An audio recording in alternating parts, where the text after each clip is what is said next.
Expire થયેલા દૂધના powder બાબતે શું કહેશો? દૂધસાગર ડેરી દ્વારા છેલ્લા 60 વર્ષથી પાવડર બનાવવામાં આવે છે અને એ સાગર અને અમૂલના નામથી આખા દેશમાં અને વિદેશમાં એનો વેપાર થતો હોય છે.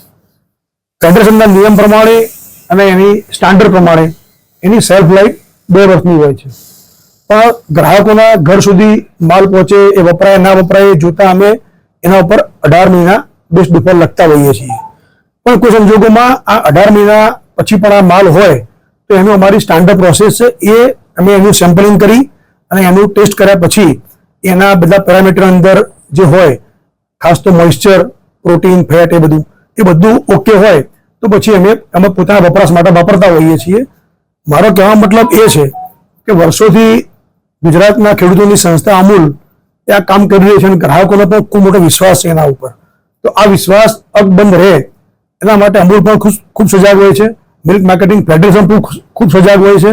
હું આ અત્યારે રિપોર્ટ પણ લાવ્યો છું એટલા માટે કે જે પણ બેચની તારીખ પૂરી થવા આવી હોય એનું અમારે ત્યાંનું સ્ટાન્ડર્ડ સેમ્પલિંગ થતું હોય છે.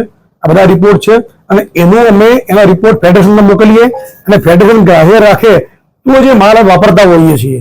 એટલે આટલા કડક નિયંત્રણો વચ્ચે આ કામ થતું હોય અને છતાં પણ પોતાના રાજકીય સ્વાર્થ માટે આ રીતે સંસ્થાને બદનામ કરવાનું જે વાત ચાલે છે એ વાત બરાબર યોગ્ય નથી.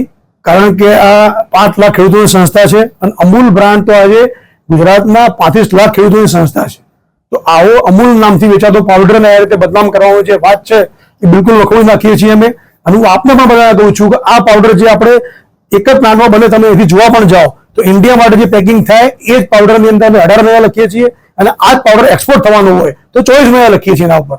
એટલા માટે 24 મહિના લખીએ છીએ કે એ વિદેશમાં ક્યારે પહોંચશે, શિપમેન્ટ થાય ત્યાં પડ્યો રહે, એટલા માટે અમે 24 મહિના લખીએ છીએ. એનો મતલબ એ થાય કે 24 મહિના સુધી પાવડર સેફ છે અને 24 મહિના પછી પણ કોઈ જગ્યાએ એવું થાય તો સેમ્પલિંગ થતું હોય છે. અહીં તો 18 મહિનાની વાત છે. તો આ આખી વાત બિલકુલ વાહિયાત વાત છે. દૂધસાગર ડેરી એમના ગુણવત્તા નીતિ ઉપર બિલકુલ 100% ખરી ઉતરેલી છે અને આ સંસ્થામાં ખેડૂતો દૂધ જે ભરાવે છે એનું પણ અને આપણા ગ્રાહકોનું એ બધા કામ કરતા હોઈએ છીએ. કેમ આવ્યા એ એમનો અંગત પ્રશ્ન હશે, એ કરતા હશે. આજે પણ મને જાણવા મળ્યું કે એ ત્યાં આગળ ચરાડા મુકામે જઈ અને એમને જાતે સીલ તોડ્યું, લોક તોડી અને અંદર જે એમને પ્રવેશ કર્યો. અમે ધારીએ તો ફરિયાદ કરી શકીએ છીએ અત્યારે, પણ એટલા પણ નથી કરતા કે હવે ડેનો અંતરનો મામલો છે એ અહીંયા એમ કહી શકતા હતા તો સાથે અહીંથી અધિકારી આવતો એમના સાથે ખોલીને બતાવતો એમને જે માલ છે તો પડ્યો છે, ક્યાં જવાનો છે. આ કેટલો જથ્થો પડ્યો છે આજે બતાવવામાં આવી એ રહ્યો? લગભગ 400 ટન જેવો માલ પડ્યો છે આશરે.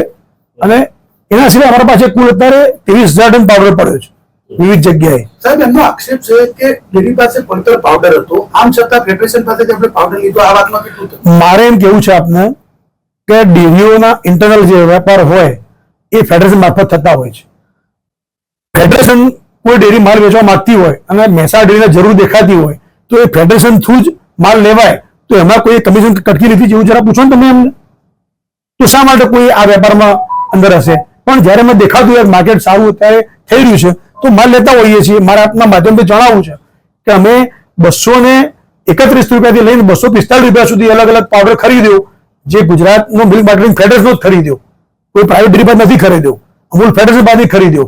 એ આજે 290 રૂપિયા ભાવ છે એનો. તો એ સંસ્થાનો ફાયદો થાય છે ને એના કારણે. તો એમાં કોઈને શું તકલીફ થાય છે? સાહેબ, તમામ જે પાવડર છે ખરેખર